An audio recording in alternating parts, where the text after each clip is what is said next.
Salam alaikum, chers compatriotes. C'est avec un agréable plaisir que je partage le réel avec vous. Comme indiqué dans le libellé, nous allons décortiquer les zones d'ombre autour du procès du 28 septembre. Tout d'abord, pourquoi Mamadi Doumbouya a organisé le procès du 28 septembre? C'est une question simple, mais d'une importance capitale. Mamadi Doumbouya a organisé le procès du 28 septembre, non pas pour honorer la mémoire des victimes, mais pour consolider son pouvoir. En effet, Mamadi Doumbouya, dans la mise en place de ce projet satanique, Doumbouya a recruté des avocats forestiers, des intellectuels forestiers de la diaspora, qui avaient pour mission de convaincre le capitaine Moussa Dadis Camara à participer à ce procès. Et c'est dans ce cadre que les avocats du capitaine Moussa Dadis Camara ont réussi à le convaincre, ainsi que certains cadres forestiers de la diaspora. Et c'est dans ce contexte que Moussa Dadis Camara a accepté de participer à ce procès. Et l'objectif de ce procès était d'affaiblir le pouvoir militaire de la forêt, de démystifier la force de frappe des officiers forestiers. Et pour ça, il fallait donc utiliser la justice. Et pour réussir ce challenge, ils ont utilisé les fils de la forêt. Et vous avez dû le constater après le procès, les avocats du capitaine Moussa Dadis Camara n'ont pas masqué leur volonté d'élire Mamadi Doumbouya à la tête de la République de Guinée. Et donc, Moussa Dadis Camara, qui savait déjà, qui avait la garantie du soutien incontestable et inconditionné, non, incontestable, je veux dire, du putschiste Mamadi Doumbouya, a donc entraîné les autres officiers de la forêt qui étaient obligés de venir, puisque Dadis avait déjà accepté de participer à ce procès. Donc, les autres étaient contraints. Et donc, Toumba Diakité n'a pas été à l'origine de l'organisation de ce procès. Toumba Diakité n'a été qu'un pion qui avait pour mission ridiculiser Moussa Dadis Camara et impliquer certains officiers qui n'étaient pas encore sur le banc des accusés. Et c'est ce qui fut fait. Le colonel Lama a été donc arrêté et traduit devant les juridictions de ce faux procès.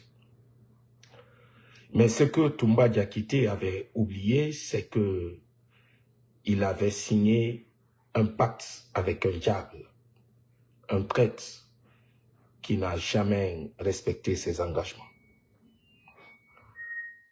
C'est ce que le capitaine Moussa Dadis Camara également a ignoré. Il s'est trempé dans un procès qui n'avait que pour objectif de l'humilier. Et dans cette humiliation, il a sacrifié la vie de ses compagnons, officiers issus de la forêt. Je veux citer le défunt colonel Claude Pivy. Il faut rappeler, lorsque le fils du colonel Claude Pivy était allé le libérer à la maison centrale de Conakry, si ce n'était pas l'appel du capitaine Moussa Dadis Camara, Mamadi serait arrêté aujourd'hui. Malheureusement, l'appel du capitaine Moussa Dadis Camara a déstabilisé le plan qui consistait à arrêter Mamadi.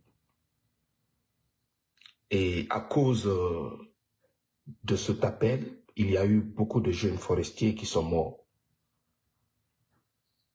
Et sincèrement, ce fut une déception pour nous. Si ce n'était pas par la bénédiction du Tout-Puissant Allah, Vernier serait arrêté ce jour. Heureusement, Allah subhanahu wa ta'ala a protégé notre frère. La déception, elle est énorme. C'est pourquoi lorsque j'ai vu les jeunes forestiers se réjouir du décès du commandant Toumba Diakité, j'ai eu du mal à comprendre cette situation, puisque en réalité, le procès du 28 septembre a été déclenché grâce à la bénédiction du capitaine Moussa Dadis Camara. Et le paradoxe avec ces jeunes forestiers, c'est que pendant que le corps du colonel Claude Pivy n'est pas encore livré à sa famille, pendant que le corps du colonel Onivogui n'a pas encore été rendu à sa famille, c'est pendant ces tristes moments que des jeunes forestiers donnent toute leur force dans un débat stérile et inutile, alors que la forêt aurait besoin de leur soutien, de leur engagement, pour que l'injustice qui s'abat sur cette région de la Guinée prenne fin. Malheureusement, ils préfèrent s'occuper des débats inutiles qui n'ont aucun impact sur la vie des citoyens de cette région forestière. Moi, je pense que c'est de l'hypocrisie. Il faut savoir que on ne juge pas les morts. Il revient à Dieu Tout-Puissant de juger les morts. Je pense que quelqu'un qui est déjà mort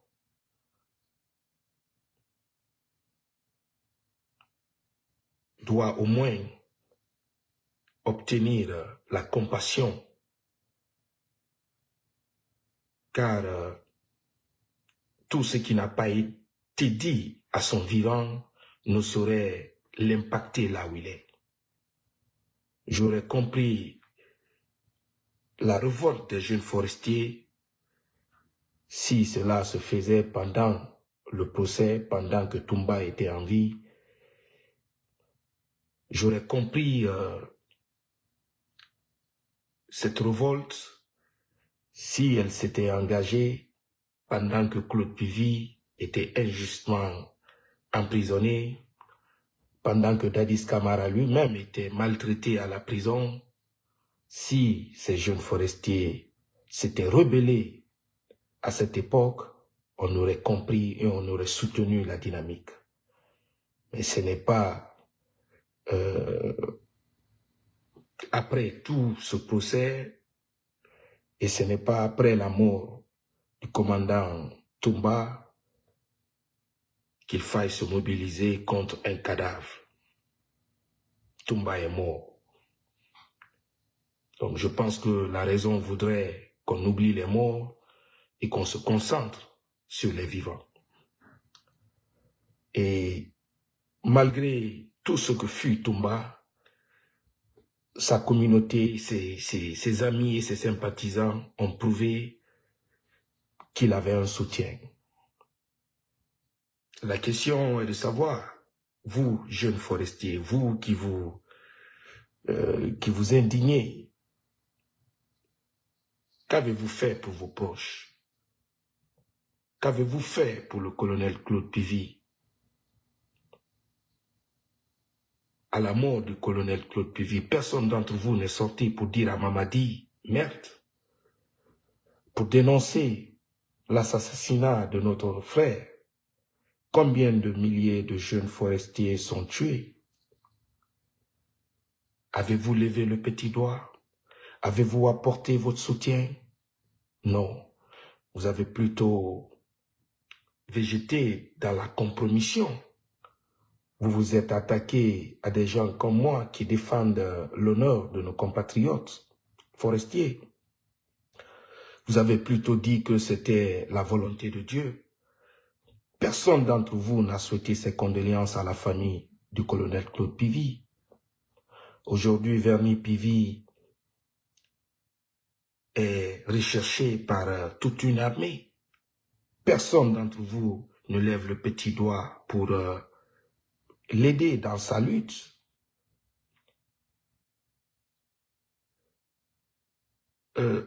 Permettez-moi de vous dire ceci. L'hypocrisie n'a jamais aidé une révolution.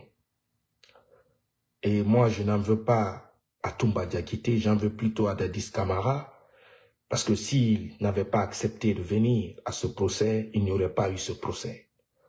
La preuve, lorsque Mamadi a demandé à solliciter le général Sekouba Konaté, ce dernier a refusé et Mamadi ne l'a pas obligé.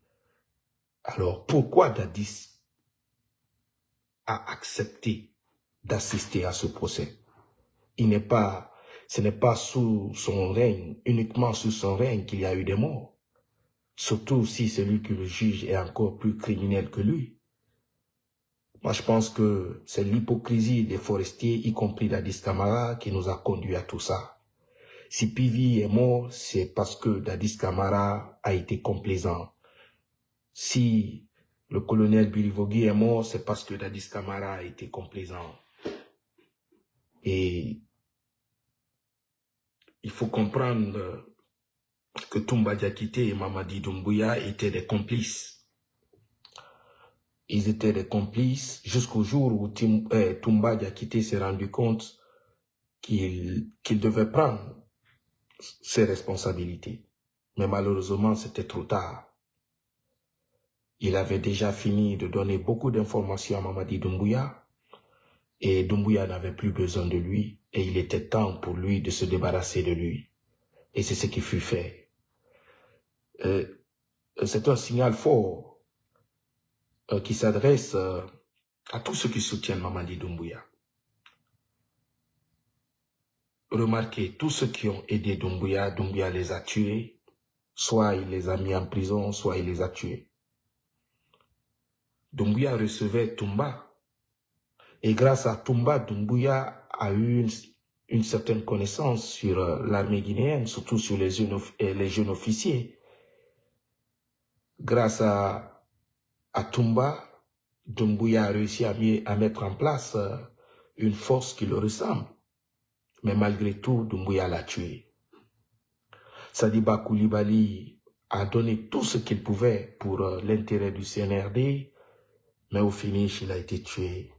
Le message est simple. Mamadi Doumbouya est un criminel sans état d'âme qui ne vise que ses intérêts personnels et égoïstes. Il est temps de prendre ses responsabilités, de réaliser que nous n'avons qu'une seule suite, celle de s'unir pour faire face à la dictature du criminel sauvage Mamadi Doumbouya. Je voudrais, avant de terminer, rappeler une vérité triste mais réelle.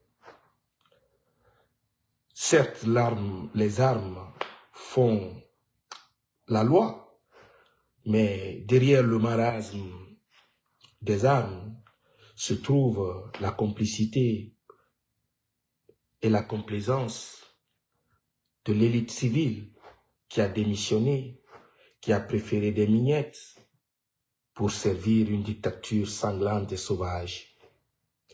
Doumbouya ne gouverne pas la Guinée seule. Il le gère avec des Guinéens, civils et militaires. Et je pense qu'il y a une certaine responsabilité collective.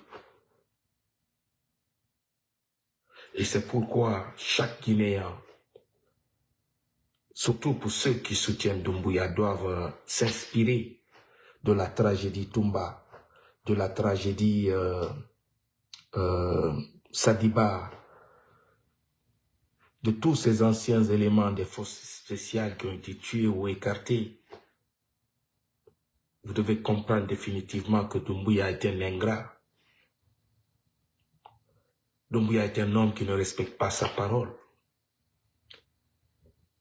La République de Guinée se vit dans un danger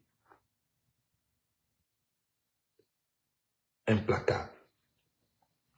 Que dire de la presse, de nos confrères journalistes qui se sont transformés en spécialistes en communication, qui ont démissionné pour des postes ou du losé? Que dire de ceux qui font du blanchissement du crime, des parents qui sont manipulés afin de cracher sur le cadavre de leur fils? Leur silence est acheté, leur dignité est piétinée. Ce qui se passe en Guinée est tout simplement scandaleux. L'être humain n'a plus de valeur, la dignité n'a plus de sens. Nous sommes devenus des moutons dirigés par un petit bâton. Il est temps que nous prenions nos responsabilités car l'enjeu est grand. Et je voudrais m'adresser à tous ces jeunes cadres, héritiers des anciens cadres et à tous ces commerçants. Comprenez que ce système est un système qui veut refaire la roue, c'est-à-dire appauvrir l'ancienne chaîne au profit d'une nouvelle chaîne, appauvrir le peuple pour mieux le contrôler. C'est dans ce contexte qu'ils ont dévalisé la Banque centrale.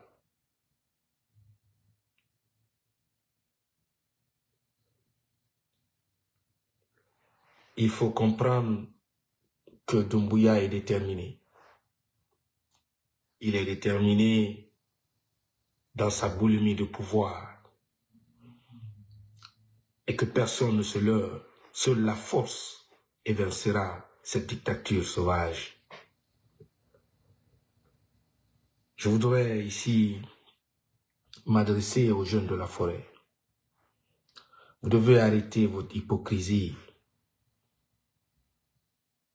Si vous êtes vraiment révolté, si vous êtes vraiment rebellé contre l'assassinat de Makambo ou des officiers forestiers, vous devez avoir le courage d'affronter Mamadi Doumbouya. Ce n'est pas Toumba qui est responsable de la mort de tous ces officiers. Toumba n'a été qu'un pion. Mais les vrais responsables sont encore flanqués dans les bureaux à Conakry.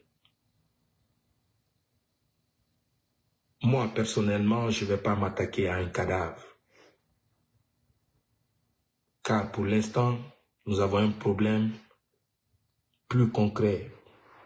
Un problème qui déchire nos âmes. Nous devons faire face à ce problème au lieu de perdre son temps dans des débats inutiles. Je voudrais également m'adresser au gouvernement libérien. Vous devez mettre fin à cette chasse aux sorcières contre des Guinéens qui résident au Libéria. Vous avez livré Claude Pivy, Mamadi l'a tué. Aujourd'hui, vous voulez livrer Vernet Pivy et ses amis. faut savoir que la guerre se prépare en forêt depuis une année. Depuis, disons, 2 ans, Doumbouya prépare sa guerre en forêt.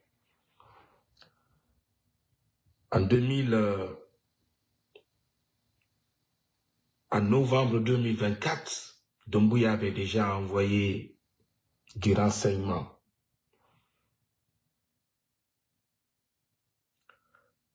Et l'année dernière,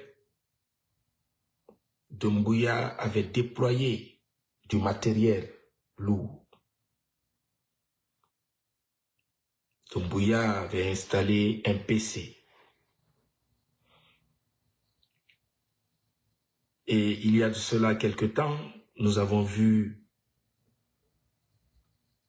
un convoi de la Bata se diriger vers les frontières.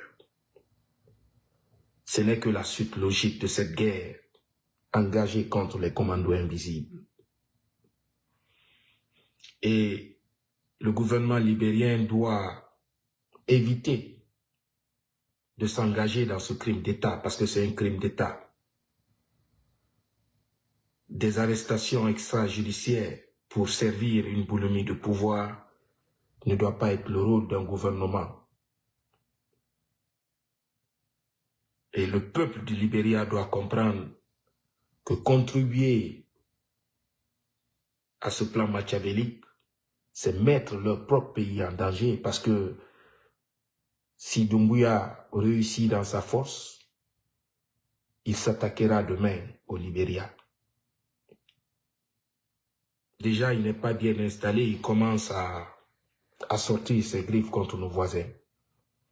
Donc, il est de notre responsabilité, nous, Guinéens et vous, Libériens, de stopper une telle dictature dans un pays aussi stratégique que la République de Guinée. Vous n'êtes pas, vous êtes un gouvernement souverain, vous n'êtes pas une armée de Mamadi Doumbouya. Vous ne devez pas céder à la manipulation de ce criminel. Rassurez-vous, l'histoire vous regarde, nous vous regardons, nous ne l'oublierons jamais. Et nous prenons en témoin la communauté internationale, la CEDEAO et l'Union africaine, car ces genres de coopération encouragent des guerres et non l'esprit panafricanisme.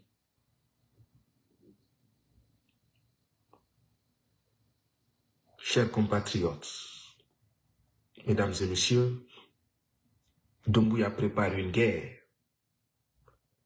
et bientôt les dégâts collatéraux se ressentiront sur tout le territoire national. Il faut comprendre que la justice n'est qu'un instrument de putschisme visant à neutraliser ses adversaires. Et les gens ne peuvent pas continuer à accepter de se faire sacrifier, de se faire tuer comme des animaux sans pour autant se défendre. L'autodéfense est une légitimité que la loi, que la morale permet à l'homme. Les commandos invisibles ont le droit et le devoir de se défendre. Et il est, une fois encore, de la responsabilité du gouvernement libérien d'éviter d'être un gouvernement mercenaire à la solde de Conakry. Aujourd'hui, le gouvernement libérien refuse de dire la vérité à ses compatriotes. Le peuple libérien est paniqué. Ils ne connaissent pas, ils ne savent pas réellement pourquoi l'armée guinéenne se trouve sur le territoire libérien. Pourquoi l'armée guinéenne installe des barrages à l'intérieur du territoire libérien. Peuple du Libéria, sachez que votre gouvernement collabore avec un gouvernement criminel pour assassiner des Africains. des Africains qui ont cru au Libéria, des Africains qui vivent avec le peuple libérien depuis des lustres. Il est clair qu'il y a un décalage entre l'engagement hypocrite du gouvernement libérien et le peuple libérien, qui ne veut pas de la présence d'une telle armée sur leur territoire. Et c'est pourquoi aujourd'hui, au Libéria, des voix se lèvent pour demander des comptes au gouvernement libérien. Et j'ose croire que le droit va prévaloir. Mesdames et messieurs, chers compatriotes, le pays est en danger. Et il est temps de se réveiller. Comment comprendre la République Guinée qui a fait des milliards de dollars soit dans l'incapacité de gérer le salaire des travailleurs? Comment comprendre qu'un pays qui a fait des milliards de dollars comme recette s'endette auprès des banques primaires? Il faut savoir que l'argent des banques primaires appartient au peuple. La question qu'il faille donc se poser, où est-ce que Mamadi a placé nos milliards de dollars? Et lorsque les économistes osent dire qu'il y a crise de liquidité parce que des commerçants auraient refusé de mettre de l'argent à la banque, j'avoue que c'est scandaleux. Parce qu'il faut savoir que le volume, le flux monétaire guinéen est contrôlé par la Banque centrale. Aucun commerçant n'est plus riche que la Banque centrale, car la Banque centrale émet non seulement l'argent, mais elle contrôle l'or, le diamant et les devises de la République de Guinée. Comment un pauvre commerçant peut être plus riche que l'État? Comment des miettes de pauvres commerçants peuvent-ils impacter l'économie guinéenne? Comment le petit boutiquier de Madina pourrait arrêter l'économie guinéenne? Or, si nous prenons l'argent de tous les commerçants en Guinée, le volume n'atteint pas 5%. Je dis bien 5%. Le volume de tout l'argent des commerçants n'atteint pas 5% du budget national guinéen, qui est évalué en des millions et des millions de dollars. Quel est le commerçant guinéen qui peut se taper un marché de 700 millions de dollars en Guinée? Il n'y en a pas. Il n'y a qu'une seule rentrée de devises en Guinée, c'est le secteur minier.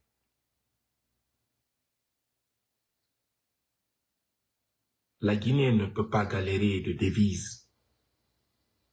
La monnaie guinéenne également ne peut pas se fragiliser parce que nous avons l'or, nous avons le diamant, nous avons ces valeurs qui servent de garantie, malheureusement qui ont été détournées par Mamadi Doumbouya. Doumbouya préfère utiliser l'argent de la Guinée pour se payer des montres de luxe à plusieurs millions de dollars. Là où il faut construire une école, Doumbouya préfère payer une voiture pour un propagandiste. Là où il faut nourrir le peuple, Doumbouya préfère financer un artiste étranger qui chante sa gloire. Là où il faut soigner le peuple, Doumbouya préfère enrichir sa famille. Voilà pourquoi il y a crise de liquidité. Voilà pourquoi l'économie est étranglée. Dans un pays ou des opérateurs économiques qui sont sur la chaîne du budget national se permettent de gaspiller l'argent. On peut comprendre si Diallo Sarkadje distribue l'argent, il en a le droit parce que c'est son argent. Mais on ne peut pas comprendre que quelqu'un comme KPC puisse pagailler dans l'argent parce qu'il travaille avec l'argent des Guinéens. Dans un pays normal, KPC ne peut pas se faire un château parce que il travaille avec l'argent du budget national.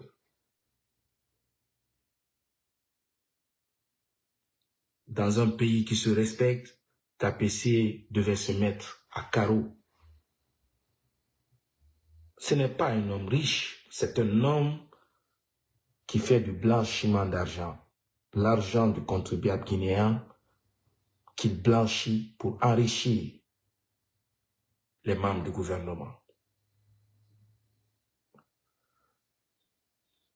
Comment le pays peut avancer lorsqu'un chef putschiste transforme le budget national en banque privée?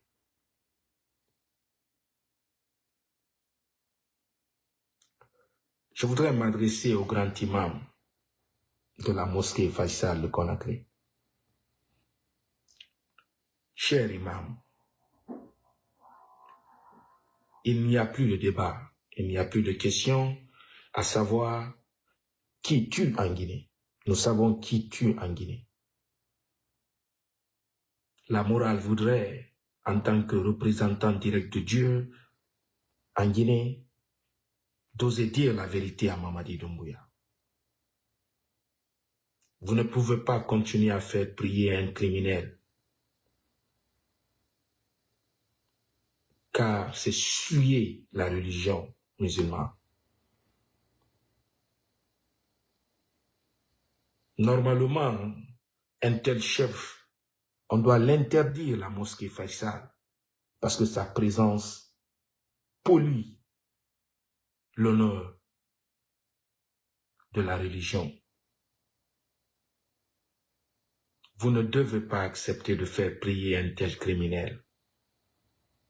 En le faisant, vous contribuez à propager le mal. Et un jour, devant Dieu, vous répondrez de vos actes.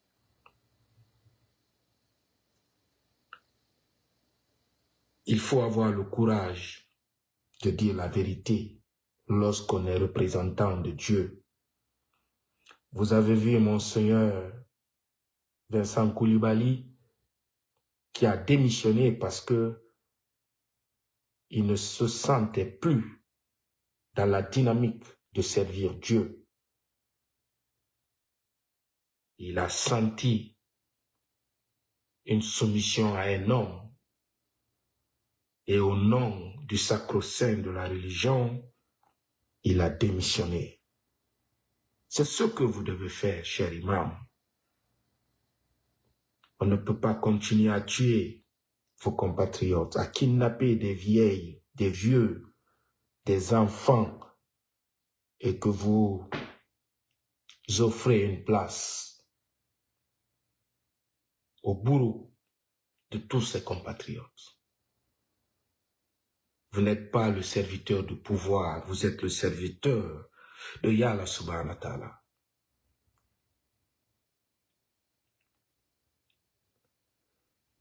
Et pour terminer, je voudrais m'adresser à l'élite de la jeunesse guinéenne. Ce combat, c'est notre combat. Nous avons passé plus de 26 ans dans le mensonge. Aujourd'hui, nous sommes en train de construire les piliers institutionnels qui soutiendront demain l'avenir de nos enfants. Il s'agit de l'avenir de nos enfants. Nous devons prendre nos responsabilités et affronter le diable, l'incarnation du diable qui est Mamadi Doumbouya. Ce combat est notre combat. À un moment donné, l'argent ne doit pas nous influencer, surtout lorsque l'avenir de nos enfants se retrouve en danger. Nous devons accepter le sacrifice ultime. Doumbouya n'est pas riche. Il utilise l'argent du pays pour déshumaniser les fils du pays. Donc nous pouvons dire non.